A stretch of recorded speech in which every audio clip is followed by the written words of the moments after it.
ভোজনপ্রিয় বাঙালির শীত মানেই পিঠা খাওয়ার মৌসুম। শীতের দিনে পিঠার সাথে সম্পর্কিত যে আনন্দ তা সত্যিই অতুলনীয়। নতুন ধানের চালের তৈরি পিঠা যেমন ভাপা, পুলি, চিতই এবং তেলের পিঠা প্রতিটি বাঙালির হৃদয়ে একটি বিশেষ স্থান অধিকার করে। একসময় শহর বা গ্রামের প্রতিটি ঘরেই পিঠা তৈরি হতো, তবে আধুনিক যুগের সাথে সাথে এখন বাড়ির মা বোনেরা ইউটিউব থেকে রেসিপি দেখে পিঠা তৈরির জন্য ঝুঁকে পড়েছে। তবে শেরপুরের শাহিন ক্যাডেট স্কুল প্রাঙ্গণে এবারে আয়োজন করা হয়েছে অসাধারণ পিঠা উৎসবের।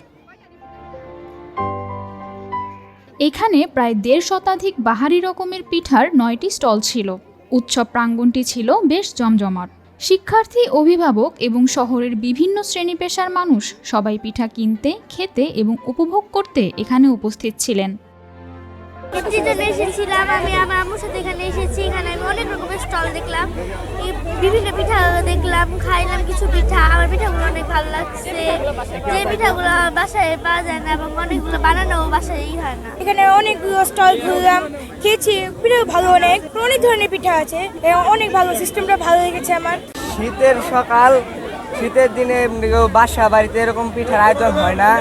এখানে বন্ধু বান্ধব আমরা সবাই আর কি মজা করছি এবং পিঠা খাইতেও ভালো লাগতেছে। আমরা বাঙালিরা কিন্তু আমাদের বাঙালিয়ানের মূল হচ্ছে যে আমাদের কৃষ্টি কালচার। তো আমাদের কৃষ্টি কালচারের মধ্যে ঐতিহ্যবাহী যেমন পিঠা উৎসব রয়েছে, এছাড়াও বিভিন্ন খেলাধুলা রয়েছে, সেটা তো আমাদের বাঙালির একটা ঐতিহ্য। এরই একটি ধারাবাহিকতা এই যে পিঠা। এই পিঠা কিন্তু একসময় আমাদের নানি খালারা গ্রামের বাড়িতে করতো। আমরা ছোটোবেলায় দেখতাম, আমরা নানা বাড়ি যেতাম, দাদা বাড়ি যেতাম এই পিঠার সময়, বিশেষ করে শীতের মৌসুমে পিঠা খেতে। তো এখন ওই কালচারটা এখন আসলে নেই।